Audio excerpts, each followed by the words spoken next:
Hi കൂട്ടുകാരെ, ഇന്ന് ഞാൻ ചെയ്യാൻ പോകുന്നത് ഒരു ബീഫ് കറിയാണ്.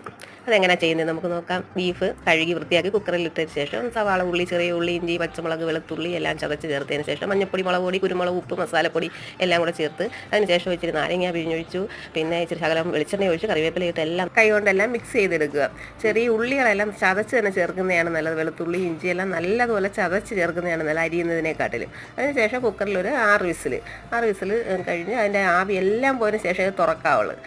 ഈ ബീഫിന് ഇച്ചിരി വേവ് കൂടുതലാണ്. ഞാനൊരു 3 വിസിൽ കഴിഞ്ഞിട്ട് തുറന്ന് നോക്കിയിട്ട് അത് വെന്തില്ല. അതുകൊണ്ടാണ് 6 വിസിലടിച്ചത്. ചിലപ്പോൾ അത് പെട്ടെന്ന് വെന്ത് പോകുന്നത് 3 മതിയായിരിക്കും. പിന്നെ ചട്ടി അടുപ്പത്ത് വെച്ച് പട്ട, ഗ്രാമ്പു, ഏലക്ക, പെരുംജീരകം എല്ലാം ഇട്ടിട്ട് ആദ്യം ഞാൻ കുക്കറിനകത്ത് മുളക് പൊടി ശകലമേ ചേർത്തിട്ടുള്ളായിരുന്നു. പിന്നെ മുളക് പൊടി, കുരുമുളക് പൊടിയും എണ്ണയ്ക്കകത്തിട്ട് ഒന്ന് വഴറ്റിയതിന് ശേഷം ഇതാ ബീഫ് കറിക്ക് നല്ലൊരു കളർ കിട്ടും.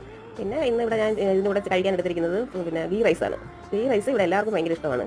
പിന്നെ ഗീ റൈസും നല്ല ബീഫ് കറിയും. പിന്നെ ഗീ റൈസിൻ്റെ റെസിപ്പി തൊട്ടടുത്ത വീഡിയോയിൽ ഇടുന്നതാണ്. എൻ്റെ ഈ വീഡിയോ ഇഷ്ടപ്പെട്ടാൽ സബ്സ്ക്രൈബ് ചെയ്യണേ കൂട്ടുകാരെ.